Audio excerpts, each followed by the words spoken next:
Good morning, my name is David Lane. I'm with Bulldog Rooter. Today's date is January 3rd, 2019, and I'm about to perform a video inspection of the main line of 2229 West Rowan Avenue here in Spokane, Washington. What we're looking at here is the Spokane City Sewer. It runs out the back of the house, and it'll be the south side of Rowan to the alley. And when I pull back, you'll always be able to tell where the bottom of the pipe is by where my camera light is, and also by where the bits of water are. So the bottom of the pipe is actually in the at the top of the screen. That little section of pipe that we just pulled through that connects the main line to the home's main line to the city main line is actually called the hub. And the homeowner is responsible for everything from the hub back to the home. After we pass through the hub, we pull into what looks like to me 6-inch clay tile pipe. The most problematic areas with clay tile pipe are the joints. The ground, settles and shifts over time, and the joints will offset and separate, creating a pathway for roots. We didn't see any of that here. We do rely on a 1/4 inch drop per linear foot to carry our wastewater out. That's just gravity.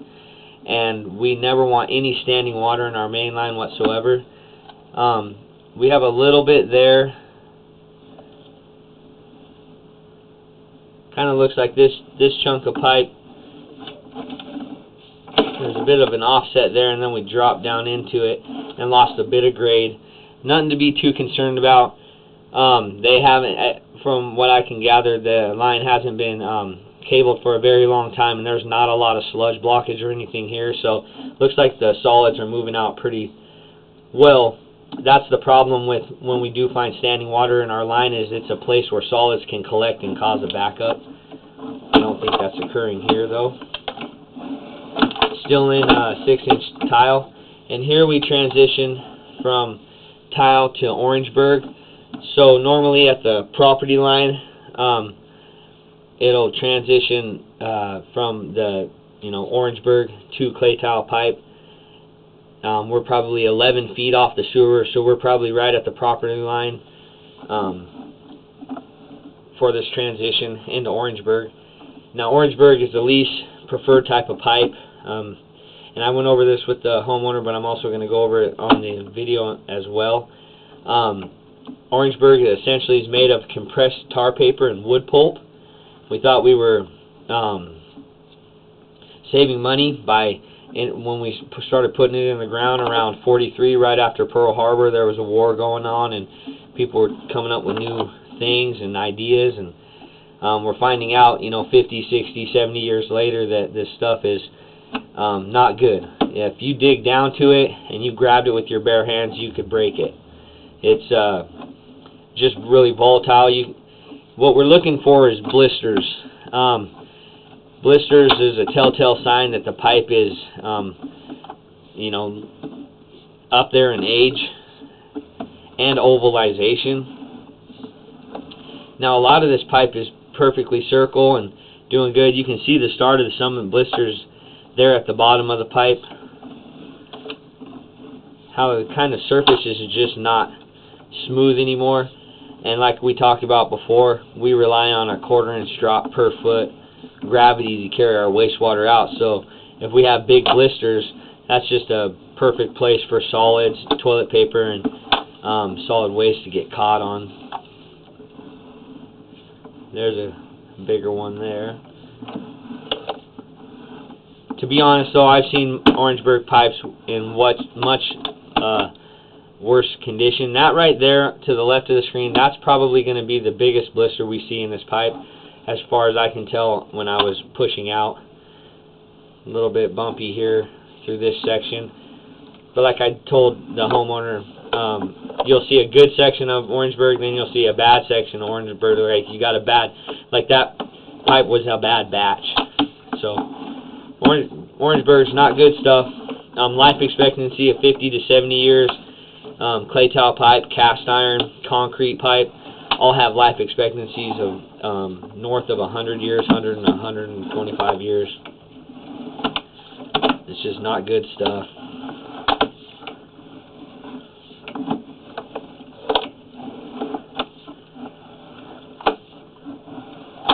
when I was pushing out, I noticed a bit of ovalization. If you look off into the distance, you can see how the pipe is. You're looking for a circle down off in the distance, and sometimes that circle is ovalized a bit. That's kind of what you're looking for.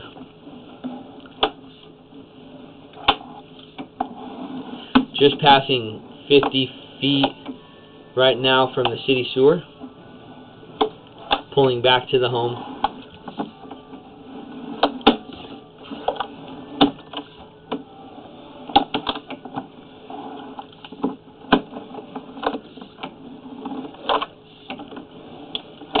All in all, this pipe is okay though, in my opinion. Other than it being Orangeburg, the stuff's just real volatile. And here we transition back into clay tile pipe, which is actually kind of unique. Normally it would just go from Orangeburg to the home, but we transition back to clay tile, and we should be transitioning into cast iron here shortly.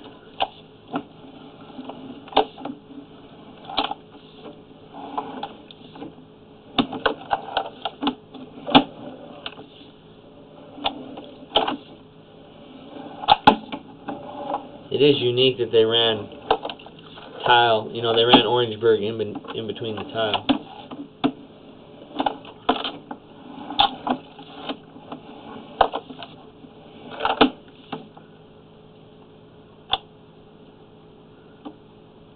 A little bit of roots growing in right here.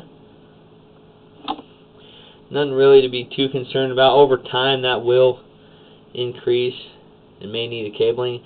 And that's actually right at the cast iron to tile transition, as a matter of fact, because we're in tile right here, and there we go into cast iron. So that's literally right outside the foundation. The cast iron stubs out from the house 3 to 5 feet, and then transitions to this clay tile pipe. Now cast iron's probably the most preferred type of pipe. What we're looking at in cast iron is, does it have a valley going down the center of it? Over time how water can shape rocks and stuff. It's the same type of thing down a metal pipe. It may create a valley. We're not seeing too much of that here at all, really. And here we're coming up the clean out. So from the city sewer to the bottom of this clean out right here, we'll call it 82 feet. And here we're coming up the clean out now. And this is the clean out we're working out of. Again, my name is David Lane. I'm with Bulldog Rooter. Today's date is January 3rd, 2019. And that will conclude the video inspection of the main line of 2229 West Rowan Avenue here in Spokane, Washington. Thank you very much for choosing Bulldog Rooter.